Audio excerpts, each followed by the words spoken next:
के लिए कुछ करना है तो बोले मम्मी ये सब करने के लिए तो कुछ अच्छा पढ़ना पड़ेगा तभी तो मैं कर पाऊंगी। तो इसलिए फिर बोले अब IAS का ही पढ़ाई करती हूँ, उसके ही जरिए मैं कर सकती हूँ ये सब काम। उसके बाद आप लोगों ने प्रेरित किया? हाँ, ये खुद अपने ही बस सोचती थी, अपने यूट्यूब पे देखकर अपने ही पढ़ना, अपने कोशिश बहुत इसका था कि मैं आगे जाऊँ। अच्छा एक बात बताइए, क्या शिक्षा दीक्षा रही है, कब की उम्र रही है और कहाँ कहाँ पढ़ाई अब तक की है? ये 10th तक तो बक्सर बुल स्टॉक से पढ़ी हैं, उसके बाद 11 12 ये बनारस में संबीम भगवानपुर से पढ़ी हैं, और उसके बाद ये करोड़ीमल BCom के लिए करोड़ीमल गई हैं, और उसके बाद वो 2 साल वहाँ पढ़ी। 3rd में तो ये कोरोना आ गया था बीच में, तो ये घर आ गई थी। उसके बाद ये घर से पढ़ाई शुरू की इसने। क्या संदेश देंगे आप देश के लोगों को?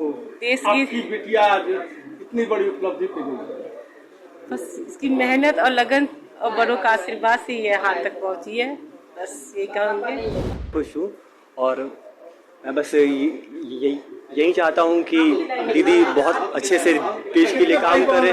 हम लोग 3 भाई बहन हैं, मेरी 2 बड़ी बहन हैं और मैं सबसे छोटा भाई हूँ। तो बड़ी बहन क्या करती है? हाउसवाइफ है वो, शादी उनकी हो गई 1 साल हुई है। और ये तो अभी पढ़ाई कर रही थी और आज इसका परिणाम आया है। यही आप लोगों का स्टडी रूम है? नहीं, ऊपर है वो एक्चुअली में। हाँ, 1st फ्लोर पर है।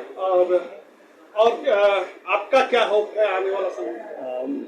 मैंने अभी ऐसा कुछ खास सोचा नहीं है, पर मैं आगे जाकर के वकील बनना चाहता हूँ, वकालत की पढ़ाई करना चाहता हूँ। क्या संदेश देंगे देश को? आप जो भी अपना लक्ष्य निर्धारित कर रहे हैं आप उसके तरफ आगे बढ़िए और आपको सफलता जरूर मिलेगी। अच्छा, एक बात हमको बताइए कि आपकी शिक्षा दीक्षा कहाँ हुई थी और लोगों को और क्या इस बड़े उपलब्धि के लिए कहना चाहेंगे? सबको बहुत बहुत धन्यवाद कहना चाहती हूँ। सबकी मेहनत है और सबके बेस्ट विशेस है जिसकी वजह से आज मुझे इतना अच्छा रिजल्ट मिला है। और मैंने अपनी पढ़ाई बक्सर से ही की थी 10th स्टैंडर्ड तक। उसके बाद मैंने अपना +2 बनारस से किया और ग्रेजुएशन दिल्ली यूनिवर्सिटी से कंप्लीट की।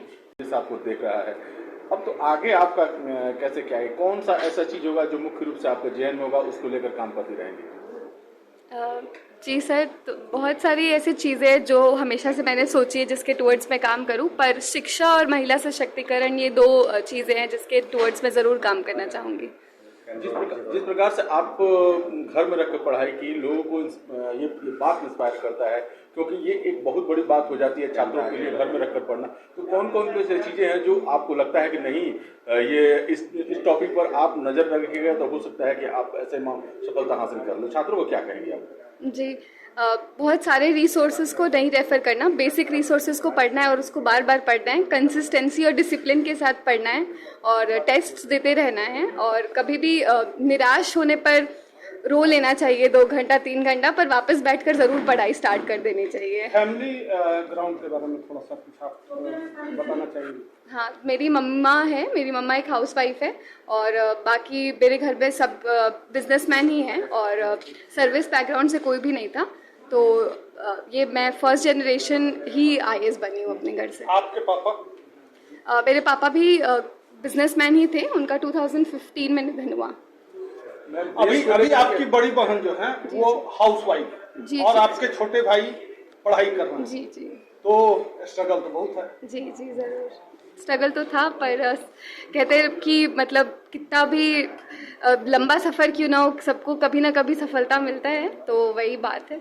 एक बात जो सबसे बड़ी है कि अब आगे जिस प्रकार आपको देश के बारे में क्या सोचती है, ये जो है आप सेवा करना है, मतलब किस प्रकार से इस भविष्य को देखती हैं? और ऐसे जो आप लगातार न्यूज चैनल देखती होंगी, कई प्रकार के ऐसे माहौल आते हैं जहां आप लोगों को डिसीजन नहीं लेना पड़ता है, तो क्या कहेंगे इस पर? आपकी क्या राय है? अभी हमारा देश बहुत आगे बढ़ रहा है और हमारे देश के अंदर इतना पोटेंशियल है कि अभी वो बहुत आगे बढ़ सकता है। हमारे देश में सबसे ज़्यादा युवा है इस टाइम पर, तो इसमें जो भी मेरा योगदान हो पाएगा एक युवा होने के बदौलत, वो मैं ज़रूर करना चाहूँगी अपने देश को और आगे बढ़ाने। आपका सबसे प्रिय फूड खाना क्या है? छोले भटूरे। और दिन में कितनी बार खा सकती है? 2 बार। अच्छा, एक चीज और बताइए, ग्रामीण परिवेश या कहा जाता है कस्बाई इलाके में शिक्षा का स्तर, आप तो बक्सर से ही शिक्षा ग्रहण की, तो कहा कहता है कि महानगर या बड़े जगहों के कोचिंग इंस्टीट्यूट वगैरह में पढ़ने वाले लोग ही इस तरह का बड़ी उपलब्धि हासिल करते हैं। आप क्या संदेश देंगी, खासकर इस कस्बाई इलाकों से जिस तरह से रिजल्ट आपने क्रैक किया? जी मैं बहुत लकी रही कि मैं बक्सर के छोटे शहर से पढ़ी, फिर भी मेरे स्कूल में मुझे बहुत अच्छी पढ़ाई मिली और उसके बिना मैं अपना आगे का कदम नहीं रख पाती अगर मेरा बेस इतना स्ट्रांग नहीं होता। तो आपके छोटे शहर में भी आपको अगर अच्छे अपॉर्चुनिटीज़ मिल सकती हैं तो आप वहाँ ज़रूर पढ़ें और घर पे रहकर पढ़ने का बहुत एडवांटेज होता है।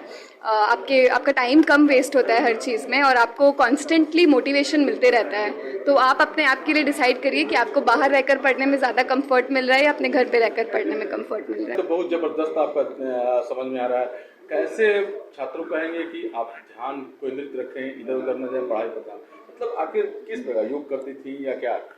तो आप जिस भी दिन के जिस भी टाइम पर आपको लगे कि डिस्टर्बेंस सबसे कम है, जैसे मैं घर पे रहकर पढ़ती थी तो मुझे लगता था कि रात में सबके सोने के बाद मुझे सबसे ज़्यादा टाइम मिलता है पढ़ने का, तो मैं रात में 9 बजे से पढ़ना स्टार्ट करती हूँ, सुबह 9 बजे तक पढ़ती, क्योंकि उस समय शांति रहती, कोई आपको फ़ोन नहीं करेगा, कोई मैसेज नहीं करेगा, कोई डिस्टर्बेंस नहीं होगी। तो आप उस तरीके से अपना टाइम निकालें, अपने माहौल को एनालाइज करें और फिर अपने लिए स्ट्रैटेजी बनाएं। छात्रों को कितना घंटा पढ़ना है? ये घंटे पर एकदम भी डिपेंड नहीं करता। आप 16 घंटे पढ़कर भी आप 2 घंटे भर का ही पढ़ रहे हैं या फिर आप 2 घंटे में भी 16 घंटे भर की पढ़ाई कर सकते हैं। तो आप अपना आउटपुट देखिए इफेक्टिवली, उसको टेस्ट से चेक करिए और आप जितनी कम आवर्स में जितना ज़्यादा पढ़ पाए उतनी अच्छी बात है। की बात है कि बक्सर की गरिमा, नाम भी गरिमा, और बक्सर के लिए सच में ये गरिमा साबित हुई, पूरे देश में बक्सर का नाम रोशन की और पूरे बक्सर वासी आज गर्व महसूस कर रहे हैं अपनी बक्सर की बेटी पे। जीवन बिताई है और तीनों बच्चों को शिक्षा दी है, वैसा व्यक्ति कोई नहीं मिलेगा। ये हमारी बड़ी भाभी है, हाथ तक की भाभी।